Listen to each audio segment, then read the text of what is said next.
బండి సంజయ్ గారికి కూడా విజ్ఞప్తి చేస్తా ఉన్నాను. ఇవాళ మీరు కేంద్ర ఎంఓఎస్ హోమ్ మినిస్టర్గా మీరు ఉన్నారు.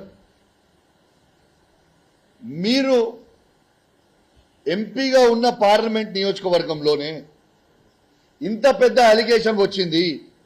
ఖచ్చితంగా మీరు కూడా సిబిఐ ఎంక్వైరీ దీని మీద వేయాలి అని నేను డిమాండ్ చేస్తా ఉన్నాను. మీ పార్లమెంట్లో మీ కింద ఉన్న సిపి గారి ఫోన్ ట్యాపింగ్ ఈ రాష్ట్ర ప్రభుత్వం చేసినప్పుడు మీ బాధ్యత కూడా ఉంది కదా బండి సంజయ్ గారు. ఖచ్చితంగా దీని మీద యాక్షన్ తీసుకోవాల్సిన బాధ్యత. మళ్ళా మీరే హోమ్ మినిస్టర్గా ఉన్నారు ఈ భారతదేశానికి.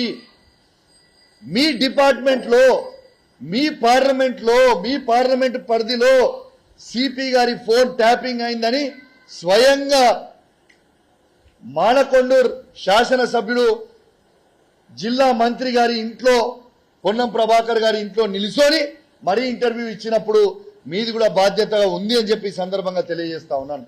ఖచ్చితంగా వీళ్ళు స్పందిస్తారని, ఖచ్చితంగా దీని మీద ఎంక్వైరీ చేస్తారని బండి సంజయ్ గారు ఖచ్చితంగా మీ డిపార్ట్మెంట్ ఇది, దయచేసి గుర్తుపెట్టుకోండి. మీ డిపార్ట్మెంట్ కి అవమానం జరిగినప్పుడు మీకు కూడా అవమానం జరిగినట్టే. ఖచ్చితంగా మీ బాధ్యత. దీని మీద సిబిఐ ఎంక్వైరీ అయ్యాలి. ఈ ప్రభుత్వము మీ అధికారి మీద ఫోన్ ట్యాపింగ్ చేస్తుంది. పోలీస్ డిపార్ట్మెంట్ మొత్తం కరీంనగర్ జిల్లాల ఫోన్ ట్యాపింగ్ చేస్తుండ్రు. కాబట్టి ఖచ్చితంగా వీళ్ళతో పాటు మా ఎమ్మెల్యేల ఫోన్ ట్యాపింగ్ కూడా చేస్తున్నారు. బండి సంజయ్ గారు, మేము మా కేసీఆర్ గారి గవర్నమెంట్ అధికారంలో ఉన్నప్పుడు మీరు ఆరోపించారు కదా, ఆ రోజు ఎంపీగా నేను ఉంటే నా ఫోన్ ట్యాప్ చేస్తుంది ప్రభుత్వం మీరు ఆ రోజు ఆరోపించారు కదా. మేము చేయకుండా చేసినామని ఆ రోజు మీరు ఆరోపించారు కదా.